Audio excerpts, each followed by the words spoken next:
नमस्कार, आप सभी दर्शकों का हार्दिक स्वागत है हमारे विशेष कार्यक्रम कृषि दर्शन में, जो समर्पित है हमारे किसान भाइयों और बहनों की समृद्धि, विकास और आधुनिक खेती की ओर बढ़ते हर कदम को। इस मंच के माध्यम से हम लाते हैं खेती से जुड़ी जरूरी खबरें, मंडी के ताज़ा भाव, मौसम का हाल, नई तकनीकों की जानकारी, विशेषज्ञों की सलाह और साथ ही प्रेरणादायक कहानियां भी। तो आइए शुरुआत करते हैं आज के अंक की ओर। सबसे पहले नजर डालते हैं हमारे पहले सेगमेंट खबरें खेती की पर। नमस्कार किसान भाइयों और बहनों, खबरें खेती की के इस विशेष अंक में आपका स्वागत है। मैं हूं अपराजिता और आज हम आपके लिए लेकर आए हैं खेती किसानी से जुड़ी जरूरी जानकारी, जो आपको खेती के क्षेत्र में और मजबूती देगी। आज के इस अंक में हम जानेंगे उर्वरक गुणवत्ता सुधार को लेकर राज्य स्तरीय प्रशिक्षण कार्यक्रम, आलू की खुदाई से जुड़ी जरूरी जानकारी, पॉली हाउस तकनीक से साल भर सब्जियों की खेती, मिर्च के उन्नत प्रभेद, प्रगतिशील किसान की सफलता की कहानी और अंत में आलू प्याज के ताजा मंडी भाव के साथ मौसम की जानकारी।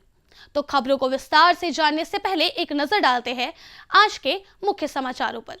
पटना के बमेती सभागार में उर्वरक गुणवत्ता नियंत्रण पर राज्य स्तरीय उर्वरक विक्रेता प्रशिक्षण कार्यक्रम आयोजित। किसानों को आलू की खुदाई सही समय पर करने की सलाह। पॉली हाउस तकनीक से बेमौसम सब्जियों की खेती को बढ़ावा। मिर्च की उन्नत किस्म कोसी से बेहतर उत्पादन और आमदनी की संभावना। उर्वरक गुणवत्ता नियंत्रण आधारित राज्य स्तरीय उर्वरक विक्रेता प्रशिक्षण कार्यक्रम का आयोजन पटना के बमेती सभागार में किया गया। कृषि विभाग बिहार के मार्गदर्शन में आयोजित इस कार्यक्रम में उर्वरक की गुणवत्ता पर विशेष चर्चा हुई। बिहार के श्री सौरभ सुमन यादव ने कार्यक्रम का विधिवत शुभारंभ करते हुए कहा कि राज्य में उर्वरक खाद की कोई कमी नहीं है और कालाबाजारी करने वालों पर सख्त कार्रवाई की जाएगी। कार्यक्रम का मुख्य उद्देश्य राज्य में उर्वरक गुणवत्ता में सुधार लाना है, ताकि किसानों को बेहतर संसाधन उपलब्ध हो सके। किसान जो हमारे हैं बिहार के, उनको खाद सही समय पर और सही दर पर उपलब्ध हो जाए, इसके लिए लगातार हम लोग जो विभिन्न हमारी कंपनियां हैं जो हमारे फर्टिलाइजर सप्लाई करते हैं, उनसे हम लोग संपर्क में रहते हैं। इस बार रबी के सीजन में हमारे पास पर्याप्त मात्रा में यूरिया उपलब्ध था और सभी किसानों को ससमय मिल गया। हम लोग को बहुत ज़्यादा कंप्लेंट्स नहीं मिले हैं। जहाँ जहाँ शिकायतें मिली हम लोगों ने कार्रवाई की। तो हम लोग पूरा विभाग प्रतिबद्ध है कि किसानों को सही समय पे सही दर पे यूरिया उपलब्ध हो जाए। जिन किसानों ने आलू की खेती की है, उनके लिए अब खुदाई का समय आ गया है। ध्यान रखें कि जब खाने वाले आलू की फसल पूरी तरह सूखने लगे तभी खुदाई करें, क्योंकि कच्चे आलू के खराब होने की संभावना अधिक रहती है। मुख्य सीजन में आलू में से ही कई किसान बीज के लिए भी आलू सुरक्षित रखते हैं। यदि फसल अभी पूरी तरह तैयार नहीं हुई है तो हल्की सिंचाई कर सकते हैं, ताकि उत्पादन प्रभावित ना हो। यदि किसान बेमौसम सब्जियों की खेती करना चाहते हैं तो पॉली हाउस एक प्रभावी विकल्प है। इसके माध्यम से टमाटर, शिमला मिर्च, खीरा और नर्सरी जैसी फसलों की साल भर खेती की जा सकती है। पॉली हाउस में उगाई गई फसलों को बाजार में अच्छी कीमत मिलती है, जिससे किसानों की आय बढ़ती है। नमस्कार, मेरा नाम स्वप्निल भारती है और मैं कृषि विज्ञान केंद्र में उद्यान विज्ञान के वैज्ञानिक हूँ। तो आज मैं आप लोगों को पॉली हाउस के बारे में बताना चाहती हूँ। ये जो पॉली हाउस होता है हमारा, हम अपने एरिया में इसे बना करके और हम ऑफ सीज़न में इसकी खेती कर सकते हैं। जब मार्केट में जो चीज़ हमारा पहले से उपलब्ध नहीं होता है, हम पूरे साल उन चीज़ों की खेती करके और मार्केट में हम उपलब्ध करवा सकते हैं और हमारे किसान भाई इससे ज़्यादा आमदनी कमा सकते हैं। इस पॉली हाउस में हम चीज़ों को उगाने के साथ साथ हम लोग इसमें नर्सरी की भी स्थापना कर सकते हैं और नर्सरी स्थापना करने के बाद हम लोग उन चीज़ों को निकाल करके खेत में ले जा करके लगा सकते हैं। गर्मियों के मौसम में यदि किसान मिर्च की खेती करने की योजना बना रहे हैं तो कोसी एक उन्नत प्रभेद है। यह किस्म लगभग 55 से 60 दिनों में अच्छा उत्पादन देती है और बाजार में इसकी मांग भी अच्छी रहती है, जिससे किसानों को बेहतर आमदनी मिल सकती है। ग्राम मगदुमपुर, जिला वैशाली के प्रगतिशील किसान राकेश कुमार मेहनत, लगन और विश्वास के साथ खेती कर सफलता की नई मिसाल पेश कर रहे हैं। उन्होंने 2.5 कट्ठा जमीन में लगभग 8,000 रुपए की लागत से मक्का और सब्जियों की खेती की और लागत से दोगुना मुनाफा कमा रहे हैं। उनकी यह उपलब्धि आसपास के किसानों को भी आधुनिक तरीके अपनाने के लिए प्रेरित कर रही है। अभी तत्काल बैगन का और मक्का का किए हुए हैं। मक्का लगाने में ज़्यादा लागत नहीं है, हाफ एकड़ लगाने में लगभग इसका है 7-8 हज़ार रुपया, मुनाफा 50%।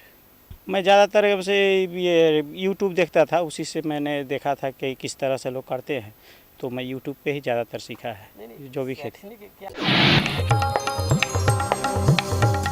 अब चलते हैं बाजार समिति आलू प्याज मंडी पटना, जहां जानते हैं ताजा बाजार भाव। नया लाल आलू 3,000 रुपए प्रति क्विंटल, नया सफेद आलू 2,800 रुपए प्रति क्विंटल, नासिक प्याज 2,400 रुपए प्रति क्विंटल, लोकल प्याज 2,500 रुपए प्रति क्विंटल। किसान भाइयों को सलाह है कि आलू की खुदाई केवल फसल के पूरी तरह तैयार होने पर ही करें, ताकि भंडारण के दौरान नुकसान ना हो। पटना और आसपास के क्षेत्रों में आज मौसम साफ रहने की संभावना है। अधिकतम तापमान 28 से 30 डिग्री सेल्सियस और न्यूनतम तापमान 14 से 16 डिग्री सेल्सियस के बीच रह सकता है। हल्की हवा चलने से दिन में हल्की गर्मी महसूस होगी, जबकि सुबह और शाम मौसम सामान्य रहेगा। बारिश की संभावना फिलहाल नहीं है, इसलिए किसान फसलों की सिंचाई और नमी पर विशेष ध्यान दें। गर्मी बढ़ने के साथ फसलों की सिंचाई पर ध्यान दें और बेमौसम खेती के लिए किसान भाई पॉली हाउस जैसी आधुनिक तकनीकों को अपनाएं। साथ ही उर्वरकों की खरीद पर प्रमाणित विक्रेताओं से करें, ताकि फसल की गुणवत्ता बनी रहे और उत्पादन बेहतर हो। तो ये थी आज की प्रमुख खेतीबाड़ी से जुड़ी खबरें, मंडियों के ताज़ा भाव और मौसम का पूर्वानुमान। साथ ही हमने जानी कुछ नई तकनीकें और मशीनें, जिनसे खेती और पशुपालन को और अधिक सशक्त और लाभकारी बनाया जा सकता है। और हाँ, हमें मिली एक किसान की प्रेरणादायक सफलता की कहानी भी, जिसने साबित किया कि परंपरागत खेती भी अगर सही तरीके से की जाए तो बेहतर मुनाफा और पहचान दोनों मिल सकते हैं। अब समय है हमारे अगले सेगमेंट का, जिसमें हम जुड़ेंगे एक और महत्वपूर्ण जानकारी के साथ। यह विषय न सिर्फ खेती किसानी से जुड़े लोगों के लिए महत्वपूर्ण है, बल्कि इससे जुड़ी बातें आने वाले समय में नए अवसरों के द्वार भी खोल सकती है। तो आइए विस्तार से समझते हैं। नालंदा की धरती पर सिलाव प्रखंड के मोहनपुर गांव में फैला यह जल संसार पहली नजर में सिर्फ तालाबों का समूह लगता है, लेकिन गहराई में उतरिए तो यह 35 वर्षों की तपस्या, प्रयोग और आत्मविश्वास की कहानी है। 12 एकड़ 97 डिसमिल के इस रकबे में फैले 18 तालाब,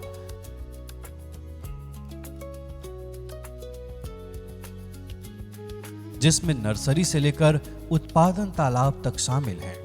आज जयंती रेहू से अमूल कॉर्प तक देसी विदेशी मछलियों से गुलजार हैं। इसके शिल्पकार हैं शिवनंदन प्रसाद उर्फ शिव जी, जो मछलियों के नहीं बल्कि संभावनाओं के पालनहार हैं। वर्ष 1990 तक नालंदा जिले में मछली उत्पादन बतौर व्यवसाय नहीं के बराबर होता था, लेकिन ये शिवनंदन प्रसाद ही हैं जिन्होंने सीमित पूंजी, परिवार की मदद और बड़े सपनों के साथ जिले में मछली पालन की शुरुआत की। लेकिन पहली ही कोशिश घाटे में बदल गई। कई लोग यहीं रुक जाते, पर शिवनंदन नहीं रुके। उन्होंने हालात को कोसने के बजाय खुद से सवाल किया, कमी कहां रह गई? जवाब साफ था, प्रशिक्षण की कमी। जब इस पेशे से हम आए मत्स्य पालन के लिए तो काफ़ी परेशानियां हुई। उस समय नालंदा में कोई भी लोग मत्स्य पालन कार्य नहीं कर रहे थे। जब मैंने शुरू किए तो कहीं तालाब भी नहीं था, पानी का दिक्कत था, बहुत सी परेशानियां हुई। 1990 में जब शुरू किए तो पहली बार मुझे काफ़ी घाटा लगा, फिर भी हम मत्स्य पालन कार्य छोड़े नहीं और मेरे परिवार में भी परेशानियां हुई कि जब बिजनेस करने के लिए चले हैं तो लॉस का धंधा क्यों करना है। फिर भी मेरा एक जुनून था कि नालंदा में मत्स्य पालन इस तरह करना है कि पूरे बिहार राज्य क्या पूरे भारत में इसका नाम रोशन हो। और मैंने धीरे धीरे छोटा तालाब फिर बड़ा तालाब करके और मत्स्य पालन शुरू कर दिए। सबसे पहले हम बिहार के जिला मत्स्य कार्यालय में प्रशिक्षण प्राप्त किए। उसके बाद फिर बंगाल जाके सॉल्ट लेक में प्रशिक्षण प्राप्त किए, भुवनेश्वर में प्रशिक्षण प्राप्त किए। ये प्रशिक्षण का फ़ायदा हुआ कि हमने मछली में जो लॉस सह रहे थे उसका 10 गुना लाभ होना शुरू हो गया। और प्रशिक्षण करने के बाद हम अपना लाभ के साथ यहाँ के आस पड़ोस के जो ज़िले प्रखंड के लोग थे, गांव के लोग थे, हमारे से देखा देखी वो लोग भी मत्स्य पालन करना शुरू कर दिए। जब मत्स्य पालन करना शुरू किए तो उन लोग को भी लाभ होना शुरू हुआ। आज हम अभी मत्स्य पालन कार्य करीब 60-70 बीघा में कर रहे हैं और मेरे पास ये मोहनपुर मत्स्य हैचड़ी में मत्स्य बीज का उत्पादन भी बहुत उत्तम क्वालिटी का हो रहा है। प्रशिक्षण ने दृष्टि बदली, तकनीक सिखाई और तालाबों में उम्मीद की हलचल लौटाई। 10 बीघा से शुरू हुआ यह सफर आज लगभग 12 एकड़ में फैल चुका है। आज मोहनपुर मत्स्य हेचरी सह मछली बिक्री केंद्र सिर्फ नालंदा ही नहीं पूरे बिहार में पहचान बन चुका है। शिवनंदन ने मछली पालन और उसके जीरा के व्यवसाय की शुरुआत पहले अपनी निजी जमीन में बने तालाब से की, लेकिन जब व्यवसाय बढ़ने लगा तो कई तालाबों को इन्होंने लीज पर ले लिया। आज इनके यहाँ मछली का जीरा लेने बिहार के अलावा पड़ोसी राज्य झारखंड से भी मछली पालक पहुंच रहे हैं। मोहनपुर मत्स्य हेचरी तालाब नहीं, एक जीवित प्रयोगशाला है जहां मछली पालन भावना से नहीं विज्ञान से होता है। यहां मछली पालन के लिए तालाबों का स्पष्ट और वैज्ञानिक वर्गीकरण किया गया है। प्रजनक मत्स्य तालाब, मत्स्य नर्सरी तालाब, मत्स्य बीज पालन तालाब, पोषण व उत्पादन तालाब, रंगीन मछली पालन तालाब और मछलियों की सेहत के लिए मत्स्य अस्पताल तालाब। हर चरण में पानी की गुणवत्ता, आहार, घनत्व और स्वास्थ्य सब कुछ वैज्ञानिक नजरिए से तय होता है।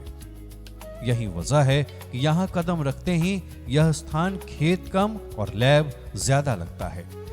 मछली पालन के व्यावसायिक उद्देश्यों के लिए मछलियों को हार्मोनल इंजेक्शन भी दिए जाते हैं। इंजेक्शन के माध्यम से मछलियों में अंडे और शुक्राणु के उत्पादन को बढ़ावा दिया जाता है, जिससे कम समय में अधिक स्पॉन प्राप्त किया जा सके। शिवनंदन इस व्यवसाय में नए लोगों को इंजेक्शन देने का प्रशिक्षण भी देते हैं। पूंछ से ऊपर ऐसे 2-3 इंच यहीं पे इंजेक्शन लगने का जगह है। ये पूंछ है, ये पूंछ से 3 इंच ऊपर ये यहाँ से निशानी है, ये निशानी के पास ही इसको पे इंजेक्शन लगना है। यहाँ पे इसका जो स्केल है, स्केल को उठा के इसको मांस में ऐसे ऐसे करके ये ऐसे हिसाब से आपको ऐसे कि इंजेक्शन है जो कि हमको लगाते हैं, ठीक है ना। शिवनंदन प्रसाद ने सफलता का स्वाद खुद चखा, लेकिन वहीं नहीं रुके। आज उनका उद्देश्य साफ है, अगर मैं सफल हूं तो मेरे आसपास के और लोगों को भी मछली पालन व्यवसाय से समृद्ध होना चाहिए। वे मोहनपुर ही नहीं, आसपास के गांवों और दूसरे जिलों के लोगों को मछली पालन का सघन प्रशिक्षण दे रहे हैं, इंडोर भी और आउटडोर भी। यही कारण है कि आज नालंदा के साथ साथ झारखंड से भी मछली पालक इनके यहाँ प्रशिक्षण पाने पहुँचते हैं। हर एक सप्ताह में 500 फार्मर का हम प्रशिक्षण दे रहे हैं और मेरे प्रशिक्षण से मत्स्य पालकों को यह लाभ हो रहा है कि उनको अपने गृह जिला में जा करके मत्स्य पालन कर रहे हैं, लाभ ले रहे हैं। जूलॉजी में स्नातक शिवनंदन की लोकप्रियता ने उन्हें शिलाव मत्स्यजीवी सहयोग समिति मोहनपुर का मंत्री बना दिया, एक जिम्मेदारी जो वे ज्ञान बांटकर निभा रहे हैं। शिवनंदन जी द्वारा शुरू की गई एक छोटी सी कोशिश आज एक विशाल बरगद का पेड़ बन चुकी है और इस पेड़ की छांव तले कम से कम 20-25 परिवार के चूल्हे जल रहे हैं। शिवनंदन प्रसाद की मेहनत को पहचान भी मिली। 19 जुलाई 2019 को राष्ट्रीय मत्स्य कृषक दिवस पर इन्हें राष्ट्रीय पुरस्कार से सम्मानित किया गया है। उससे पहले वर्ष 2017 में भी इन्हें बिहार सरकार ने मत्स्य पालन के क्षेत्र में उल्लेखनीय सफलता के लिए प्रशस्ति पत्र और पुरस्कार से सम्मानित किया। जब कोई व्यक्ति लीक से हटकर सोचता है तो भीड़ से अलग उसकी अपनी लकीर खींच जाती है। शिवनंदन ने वही लकीर खींची है जिस पर आज बिहार के कई जिलों के मछली पालक किसान चल रहे हैं। यह कहानी सिर्फ एक सफल किसान की नहीं, सफलता को साझा करने वाले इंसान की कहानी है।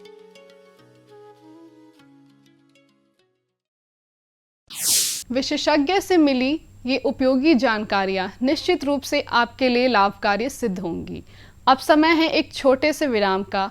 आप कहीं जाइएगा मत, क्योंकि ब्रेक के बाद हम लौटेंगे और भी रोचक और उपयोगी जानकारी के साथ। बने रहिए हमारे साथ कृषि दर्शन में। हर जोखिम से निकल कर फसल आए, सुरक्षित हो जाए। फसल बीमा से हर किसान अब आत्मनिर्भर हो जाए। अब सूखा पड़े या बाढ़ आ जाए, कोई डर नहीं। अब ओले पड़े या कीट पतंगे फसल खा जाए, कोई फिक्र नहीं। अब कैसी भी आपदा हमारी फसल पे आ जाए, क्षति होने पर हमारे दावों का उचित भुगतान मिलता है, क्योंकि हमने लिया है प्रधानमंत्री फसल बीमा। बुआई से फसल कटाई तक हर जोखिम का दावा, न्यूनतम प्रीमियम पर अधिकतम भुगतान का वादा। योजना से हर साल जुड़ रहे हैं 5 करोड़ से ज्यादा किसान। अब आपकी है बारी। नजदीकी कृषि कार्यालय, सहकारी समिति, बैंक शाखा, अधिकृत बीमा कंपनी या जन सेवा केंद्र में स्वेच्छा से करा सकते हैं पंजीकरण। फसल बीमा पोर्टल या फसल बीमा ऐप द्वारा भी किया जा सकता है पंजीकरण। प्रधानमंत्री फसल बीमा योजना, आपकी फसलों का संपूर्ण सुरक्षा कवच। कृषि एवं किसान कल्याण मंत्रालय, भारत सरकार। ब्रेक के बाद एक बार फिर से स्वागत है आपका हमारे खास कार्यक्रम कृषि दर्शन में। अब पेश है हमारा अगला सेगमेंट, एक संक्षिप्त लेकिन ज्ञानवर्धक फीचर फिल्म, जिसमें हम देखेंगे खेती से जुड़ी महत्वपूर्ण विषय पर एक रोचक प्रस्तुति। तो आइए देखते हैं आज की यह विशेष फिल्म।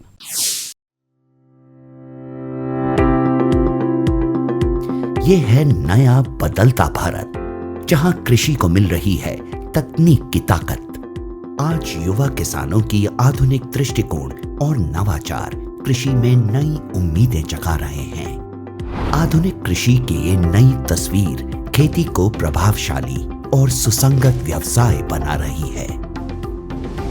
कृषि के पुराने तरीकों से कीट, रोग और मौसम में उतार चढ़ाव जैसी समस्याओं का समाधान संभव नहीं है। इस बात को समझते हुए माननीय प्रधानमंत्री श्री नरेंद्र मोदी जी ने कृषि को भी धीरे धीरे हाईटेक बनाने की पहल की है। ड्रोन टेक्नोलॉजी हमारे कृषि सेक्टर को दूसरे लेवल पर ले जाने वाली है। किस जमीन पर कितनी और कौन सी खाद डालनी है, मिट्टी में किस चीज की कमी है, कितनी सिंचाई करनी है, ये भी हमारे यहाँ अंदाजे से होता रहा है। ये कम पैदावार और फसल बर्बाद होने का बड़ा कारण रहा है। लेकिन स्मार्ट टेक्नोलॉजी आधारित ड्रोन यहां भी बहुत काम आ सकते हैं।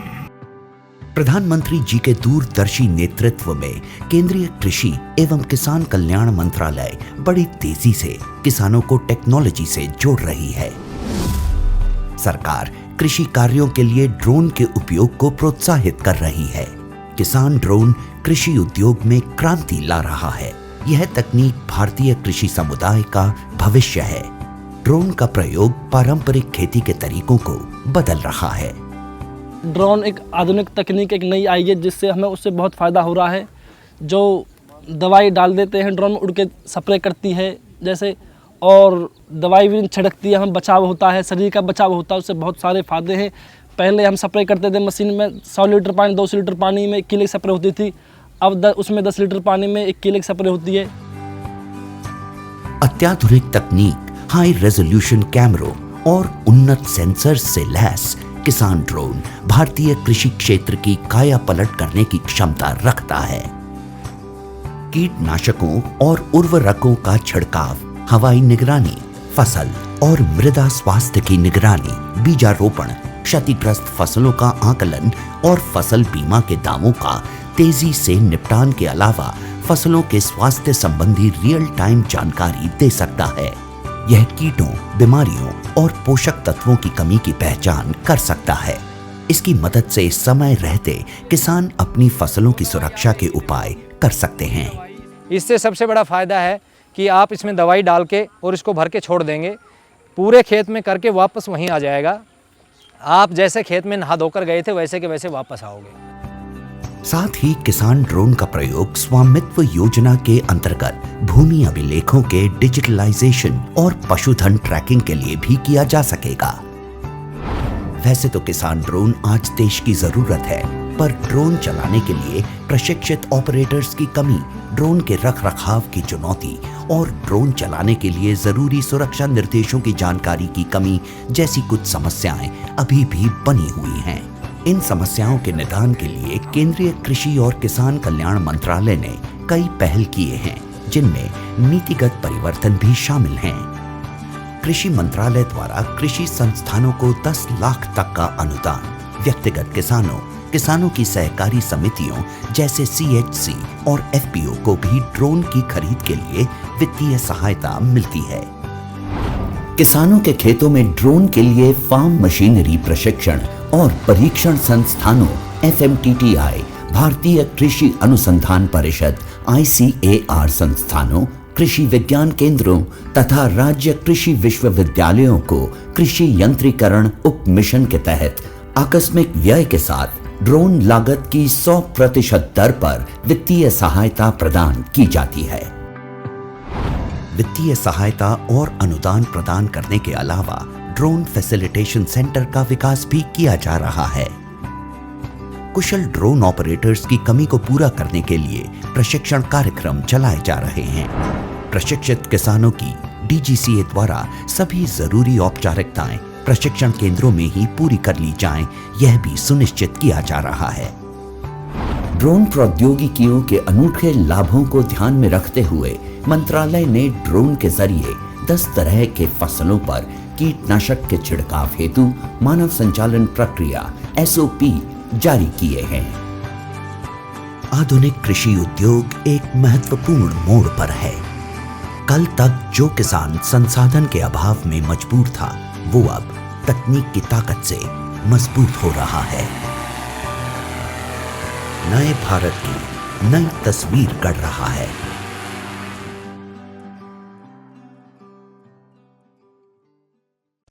तो दर्शकों, यही था कृषि दर्शन का आज का अंक, जहां हमने जानी खेती से जुड़ी अहम खबरें, मिले विशेषज्ञ की सलाह, देखी आधुनिक तकनीक और उपकरणों की जानकारी और सुनी एक प्रेरणादायक सफलता की कहानी। हमें पूर्ण विश्वास है कि यह कार्यक्रम आपके लिए उपयोगी और जानकारीपूर्ण रहा होगा। हम फिर हाजिर होंगे ऐसे ही और भी रोचक और ज्ञानवर्धक विषयों के साथ। तब तक आप स्वस्थ रहें, खुशहाल रहें और खेती के क्षेत्र में लगातार आगे बढ़ते रहें। नमस्कार। हमारा पता है कृषि दर्शन, कमरा नंबर 203 द्वारा केंद्र निदेशक, दूरदर्शन केंद्र पटना, फ्रेजर रोड, पटना। आप हमसे ईमेल के माध्यम से भी संपर्क कर सकते हैं। हमारा ईमेल है directorddkpatna@gmail.com या kddkpatna@gmail.com।